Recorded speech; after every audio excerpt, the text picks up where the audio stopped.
BBM the best! Grabe, ang ipamimigay nila. Ano yan? Kulungan ng aso? So, yun mga pre, binabanatan na naman si PBBM dahil ang pinapamigay daw po ay nakikita niyo yung nasa picture, mga ano lang daw, para lang daw sa kulungan ng aso, sabi ng isang tanga na to. Hindi naman kasi pwede na lahat ng tinamaan ng baha, no, ay pwede mong bigyan ng mamahaling bahay. Yan ay temporary lamang kung iintindihin mo. No, hindi naman obligasyon din ng gobyerno na kasi hindi naman talaga kaya 'di ba? Oo, hindi obligasyon ng gobyerno na ang mga tinamaan ng baha ay bigyan ng tigli 5 milyong halaga ng bahay. Walang ganun. Ito na lang ang ating mahal na Pangulo nagtatrabaho para sa mga Pilipino concern. Ayaw ng ating Pangulo na may namamatay. Pero si Digong patay ng patay sa panahon niya. Kasi kung ano yung ibig kong sabihin, kung titingnan niyo kay Digong at kay PBBM, no? Si PBBM concerned po sa mga Pilipino habang si Digong umapatay. Huwag niyong sabihin lahat ng pinapatay ni Digong sa panahon niya, lahat ng pinapapatay niya ay adik.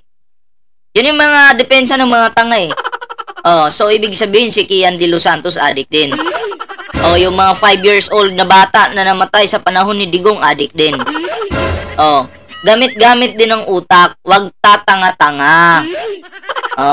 Yan kasi yung problema Yung iba dyan tatanga-tanga. Hindi man lang ginagamitan ng utak. Alam nyo, kung iisipin po natin, at makikita naman sa balita no? Na marami po. Alam nyo mga pre, kita nyo naman sa balita no, na maraming binaha. Hindi natin mabilang kung ilang pamilya yung binaha. Hindi po natin mabilang yan. Pero, ang kayang gawin po ng ating mahal na Pangulo ay bigyan sila ng temporary lang po na matitirhan. Temporary po, 'di ba? Basta may matirhan muna. Kasi hindi naman po kayang gawin. Hindi po Panginoon yung ating Pangulo, 'di ba? Na kaya niyang gawin na kaya niyang magbigay ng mga mamahaling bahay. Hindi po, 'di ba? So ito ay temporary lamang. Yan po ang hindi naiintindihan ng lalo na ng bubong bakla na to. 'Di ba? Yun, hindi niya po maintindihan. So ito po, play natin. Hey! Diyos mio! Ito lang ipamimigay nyo? Yan, nilalait po ang tinulong ng administrasyon sa binaha. Pero ako, masasabi ko lang din noong COVID, no? Na panay yung patayan noon. Noong COVID, walang trabaho ang mga Pilipino, ginutom po ni Digong yung mga Pilipino. Tapos, namigay ko nun ng ayuda, bulok pa na bigas yung pinamigay. Diba? At least itong Pangulo natin, nag-i-initiative Diba? Wala po kahit sino po yung maging Pangulo ng Pilipinas, wala pong kayang magbigay ng mamahaling bahay sa bawat individual na pamilya. Diba? So, hindi ko maintindihan ba't ang tatanga ng mga to? Ba't ang bubobo? Grabe naman yan. Apakataas naman ang standard. Diyos ko. Tignan nyo mga lods, itong materialist. Parang naalala ko si Lenny. Parang... di madali lang naman yan Madali lang naman yan. Kaya tumulong din kayo. Tingnan nyo yung Pangulo natin nakikita dyan tumutulong. Pero si Sara Duterte nasan kaya? Di kahit toothpick na lang wala siyang naibigay. Toothpick na lang sana para kahit paano may ambag siya ba? Kahit yung haligi na lang na parang toothpick kalaki o kanipis kapayat. May ambag ba? Ang inyong dutae? Asan yung ambag? Ang nabuti pa nga yung ating Pangulo nandyan Mahal kasi ng ating Pangulo yung mga Pilipino. 'Di ba? Wala kasi sa lakihan, wala sa liit. Basta ikaw may pagmamahal sa mga Pilipino, yun eh. Diba? Pero si Sara Duterte, nasan? Oh, ipa-impeach nyo na yan, putang ina talaga. Tangina, hindi po natin kailangan ng tamad. Dapat nga, tamad na Vice President. Kahit sino, kahit mga senador, hindi natin kailangan yan. Kahit pa presidente, hindi natin kailangan ng tamad na presidente. Pero kung titingnan natin yung ating mahal na Pangulo ngayon, napakasipag po eh. Kumpara dito sa animal na mga kulto na to, panay po na yung ginagawa. Pero kung titingnan mo yung kanilang Vice President, ang ina, happy-happy yung gusto. Oh, doon pupunta ng kasal. Concert. Sana all. Diba? Grabe, mapapasana all ka na lang talaga sa katamaran ng ating Vice President. Kaya pala naging Vice President, kaya pala tumakbo ng pagka-Vice President para higupin yung budget. Para magpasarap sa buhay. Sana all. Diba? Basahan kayo, basura kayo. Oh, yan ang tingin namin sa mga Duterte. Oh, para klaro lang. Naalala ko yung mga dilawan sa ganitong style nila eh. Anin ito? Diyos mio. Yung bubong, parang ang nipis-nipis. Kunting hangin lang to. BBM naman. Ang kuripot naman natin. Kuripot daw. Magkano kaya yung gusto nitong ipamigay? Baka siguro ang plano nito, bigyan mo naman yung mga tao dyan ng tig 3 milyong bahay ba? O yung halaga ba, no? Dapat 3 milyon yung halaga ng bahay na ibibigay mo. Yun siguro yung gusto ng bayot na to. Diba? Pag bakla talaga, wala talagang Ito yung baklang bobo talaga. Marami, alam ko, yung mga bakla, matatalino yan eh. No? Pero ito yung bakla. Pasensya na po na lusao yung utak. Sira yung utak.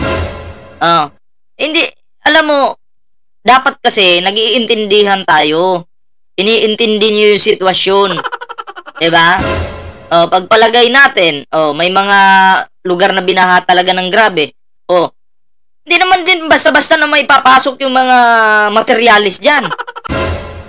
Kaya dapat, ang kaya lang muna, sa ngayon, yung mga pang-temporaring matitirhan muna. Kasi alam ko naman, after nyan, may plano po yung ating mahal na Pangulo para sa mga binaha, di ba? O binagyo. May plano. Kaya nga lang, kailangan muna ng temporary na matitirhan, di ba? Temporary muna. Intindihin nyo yung temporary.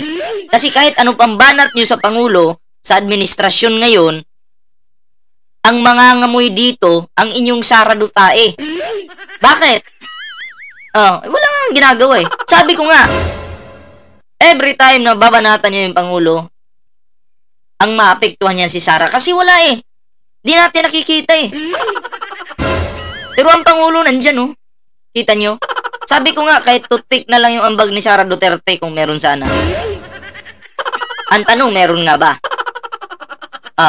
Wala eh. Diba? Tuloy. Ang tipid naman sa mga kababayan natin.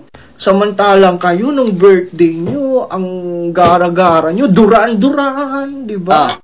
Ang gara-gara o yung regalo ni PBBM na 328 million pinamigay sa mga Pilipino. Paano naging kuripot yan? Sige nga. Bubong bakla to eh. Di pa siguro ito nakatsupa. Tsupain mo na lang ang mga Dutae dyan. Maghanap ka ng matsuchupa mong hinayupa ka. 20 million budget?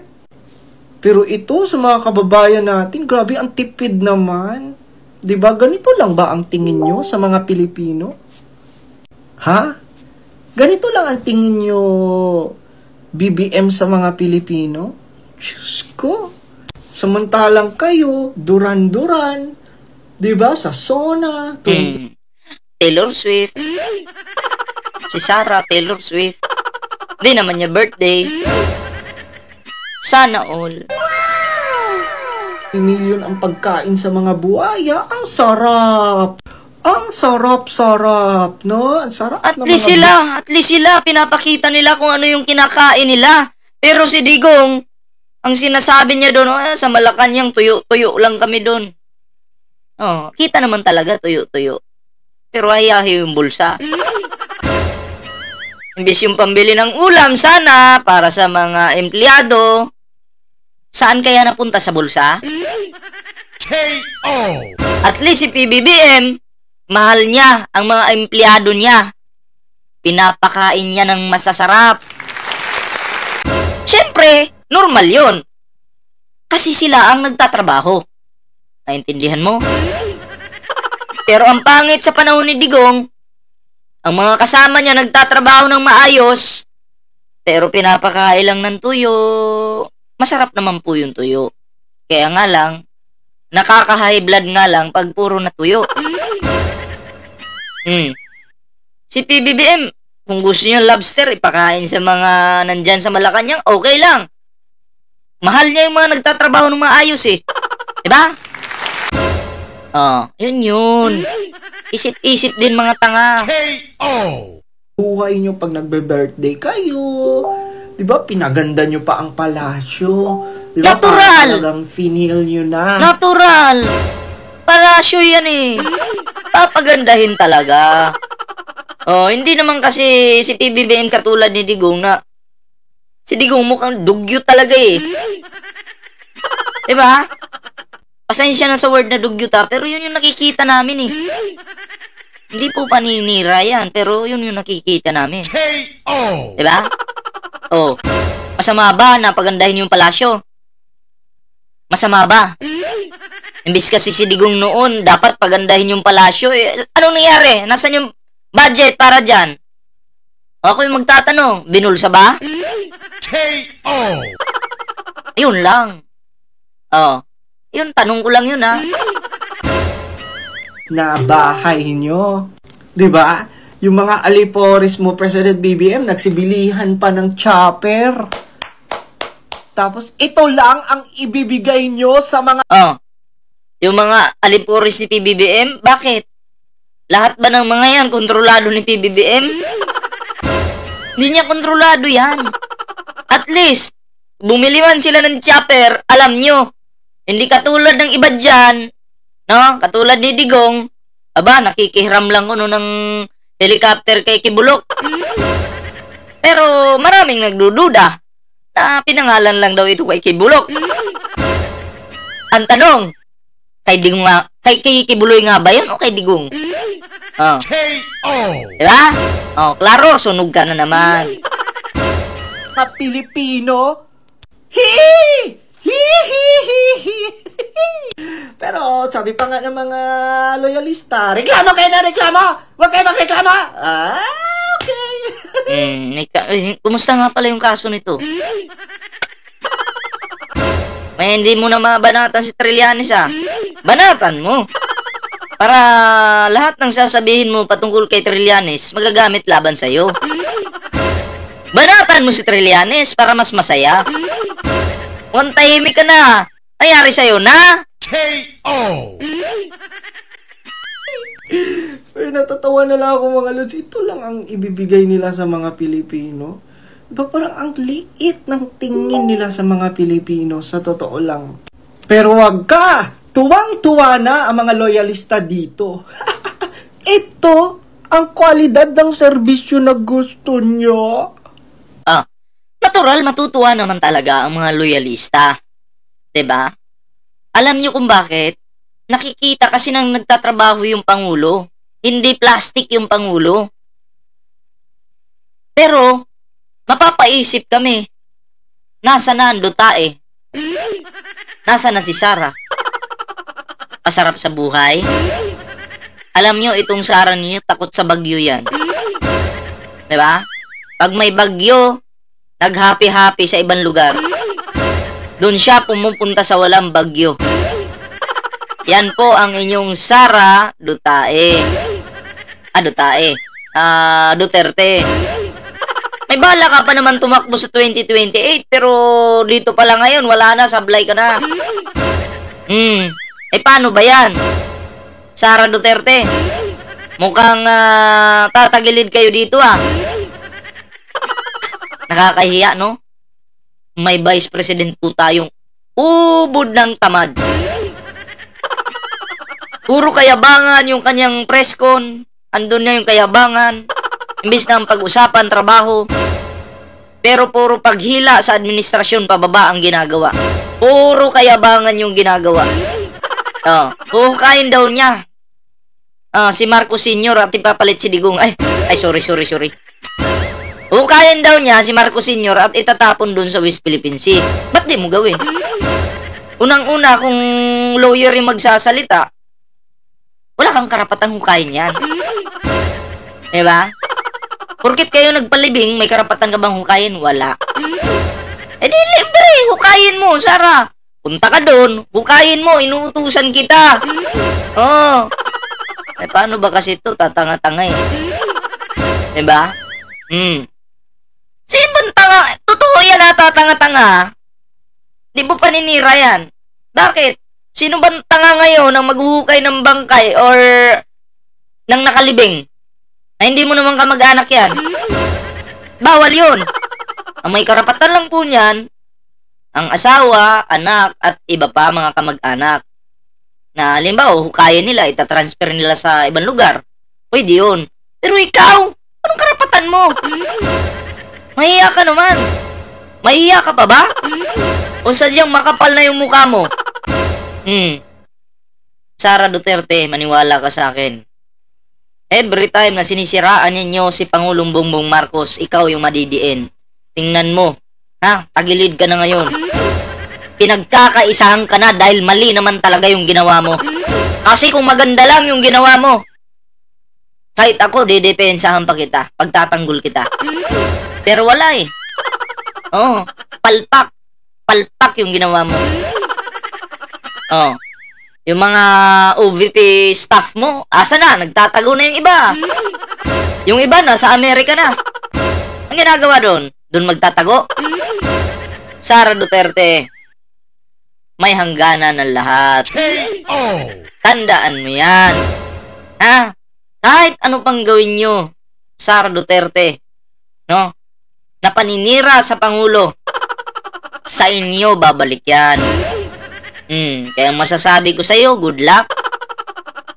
Iyak-iyak na lang. May happy ending naman ang mga sumusuporta sa Pangulong Bongbong Marcos. May happy ending. Pero sa inyo, mukhang masama. Diba? Good luck, Sara. So yan guys, yun lang po yung ating video ngayon. Huwag kalimutang i-share ang ating video ngayon. Like, share, and subscribe. And salamat po sa sumama sa ating video ngayon. At may live po tayo mamaya.